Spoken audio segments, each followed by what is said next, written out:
Mga kapoltry, kamusta? Na-harvest na namin yung kalahati ng building.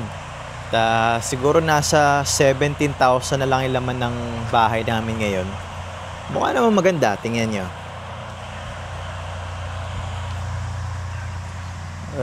Tumimbang sila. Okay naman yung FCR, kaya lang medyo maraming patay ngayon ngayong tag-ulan. Siguro yung evaporation ng baha-baha sa tabi ng building namin naging factor din, kaya ang dami nagkasakit, saka ang dami namatay.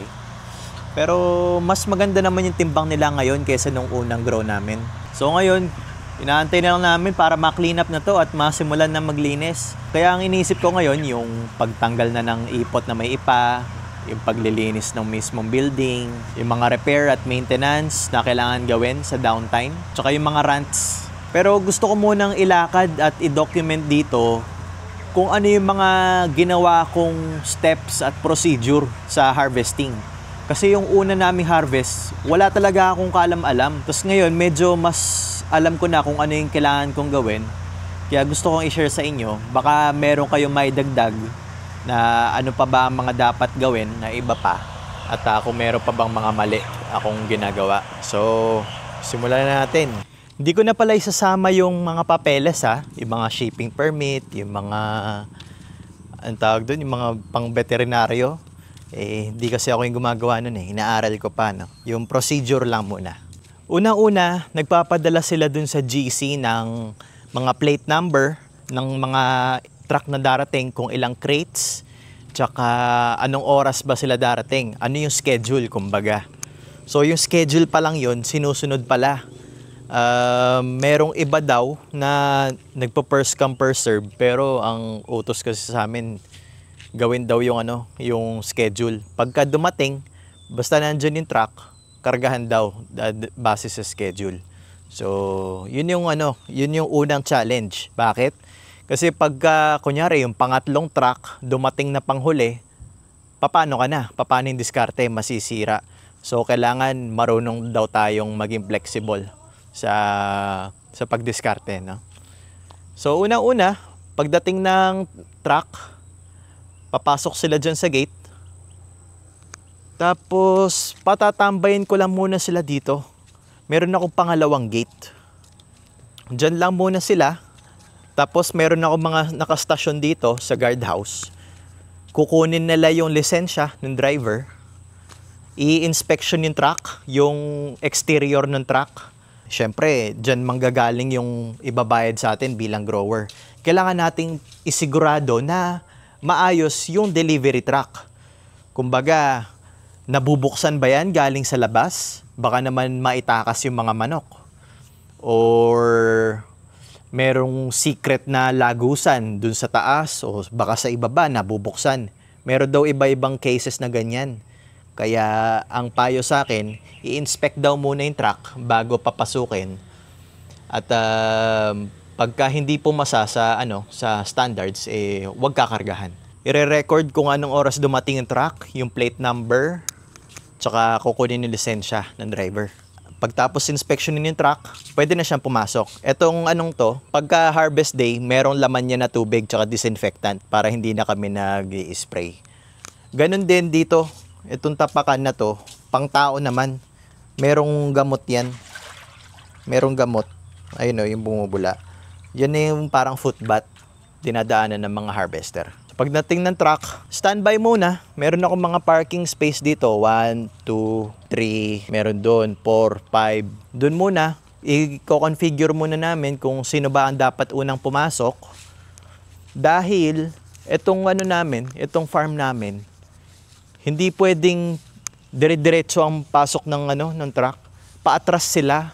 May pampahirap ngayong grow dahil dito merong mga hukay. Kaya dapat nakaalalay lang sila. Bebuelta dito, tapos papasok ng paatras.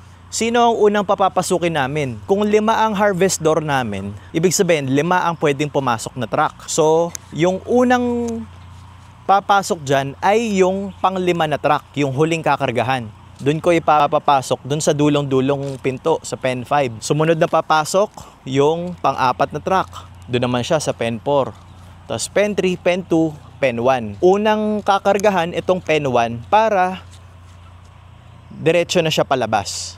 Walang magdodouble. Kahit na kasya naman yung dalawa, no? Kasya yung dalawa, kaya lang, ang naging problem ko kasi, etong hukay, lumalambot. Katulad dito, lumaki na. Kung magulungan niya ng truck gabi, hindi makita. Kaya ako, naninigurado na lang ako para hindi na magka-aberya. So, napwestohan na yung 5 truck. Magbababa na sila ng crates. Ayusin yung crates.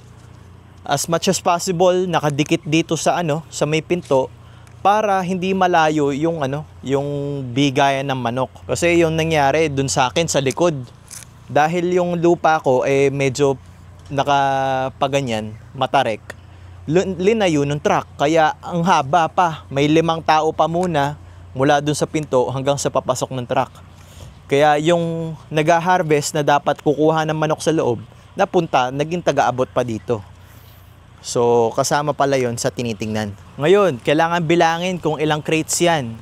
Kung 256 o yung isa yung 224 ba? Ganon, 256. 8 yung patong, tapos yung haba niya, 10. Yung 8 doon, by 3. Bale, 3 na column. Tapos yung 2 sa dulo, by 4. Kaya pag tinimes mo, equal nun 256. Ngayon, siguraduhin daw na walang pasobrang crates na nandun. Baka may nakasingit-singit dyan para eksakto ang bilang. Sumunod naman yung harvester. Kailangan kompleto na sila, no? Meron dapat designated na lugar ang mga harvester kung saan sila nakapwesto. Hindi pwedeng pakalat-kalat lang sila at gumagala sa loob ng farm. Una-una, hindi naman sila staff ng farm. At maraming pwedeng mawala sa farm, no? Kaya ako, ginagawa ko, meron silang lugar dito. Ayan, dyan ang lugar nila. Yan yung parang sa break time. Dyan pwede kumain. Andito rin sila kung kailangan ba nilang magpahinga, dyan yung pwesto nila. Ngayon, siguraduhin daw na walang contact between dun sa harvester sa mga tracking. Kasi daw, baka alokin ng mga truck, yung mga harvester, bibigyan kita ng ganitong 1,000, bigyan mo lang kami ng pasobrang manok, pasobra mo yung laman ng crates. So, yun daw ang isa sa mga iniiwasan dyan. Syempre, mahal ang manok ngayon, no? Kaya mapapag-interesan talaga. Kaya hindi tayo pwedeng parang di natin alam ang ginagawa. Bago mag-start, kailangan nyo munang i-meeting ano yung mga gagawin. Una-una sa harvester, ilan ba ang ikakasa nila bawat crate? Kagabi ang ginawa namin by 7. So medyo mas complicated yun, no? Kasi isang kamay 4, isang kamay 3. Baka naman magkamali. Baka may sumobra o may kumulang. Nung unang harvest namin by 8 so 4-4. Kung maaari, piliin nila yung malalaki. Para yung maliliit, may iwan, makakahabol pa ng timbang. Kaya lang, syempre, hindi mo naman masasabing mamimili rin sila. Kaya yung mga flockman natin, yun naman ang role. Pag may nakita na maliit, tanggalin na. Ilagay sa bansutan para hindi na nila makuha. Ano pa yung mga kailangan nilang gawin? Magbawas ng ilaw. Ibaba yung mga drinker line tsaka feeder line para hindi matisod yung mga harvester. Bantayan kung meron bang inaapakan yung ulo para mamatay. Kasi dati daw nangyayari yun para iuwi daw nila yung mga patay. So ako, may rule ako, pag patay, bawal ilabas. Ano yung mga equipment na kailangan habang harvesting? Meron akong timbangan na digital, yung hanging, yung 300 kg ang capacity. Flashlight, mga radyo, mahalaga yan, no? Kasi merong stasyon dun sa gate, merong stasyon na nandito sa harvester, at merong mga flockman na nandun sa loob ng building. So, kailangan maayos yung communication. Mga tali, para doon isasabit yung paanong mga manok. So, napag-meeting na sila, alam na yung mga gagawin. Bago mag-start, kailangan, ang pinapagawa ko, umapak muna lahat ng harvester dun sa footbath bago pumasok ng building. Next pala, kailangan siguraduhin yung mga harvest door nakalock. Lalo na yung pagka nagbababa pa lang ng mga crates, yung mga truck. Kasi pagka nakabukas yan, edi nagpuslit na sila ng manok. So mahalaga, ilock yung mga harvest door. Ikaw ang magbubukas, ikaw rin ang maglalak pagtapos. Start ng harvesting, ino-note yung anong oras ba nag-start yung harvest. Siguraduhin walang umuupo dun sa mga feeder line, walang nagpapahid ng paa dun sa drinker line. Tinitingnan ko kung maliliit ba at tama ba ang bilang ng kinakasan nila sa crates. Pagtapos, pagka nagtitimbang na, kailangan naka-ready para sa recording ng timbang para may idea tayo kung ano ba yung live weight. Hindi tayo naka-depende lang dun sa plant. Ngayon, pag natapos yung harvest, i-record kung anong oras natapos yung pagkasa ng crates. I-lock yung pinto. Dadaan muna sila ulit dun sa gate. Lalagyan ng selyo, pinto ng truck. Tapos i-sprayan ng tubig. Gamit namin yung power spray tapos hinahinaan lang.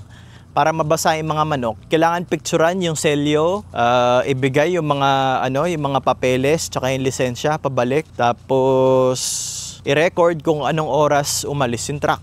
So, ako, yun ang ginagawa kong procedure. Kung meron pa ba ako nakalimutan o maling ginagawa, sabihan nyo naman ako para makapag-adjust din. So, yun ang nangyari sa harvesting namin last night. May harvesting pa ulit bukas.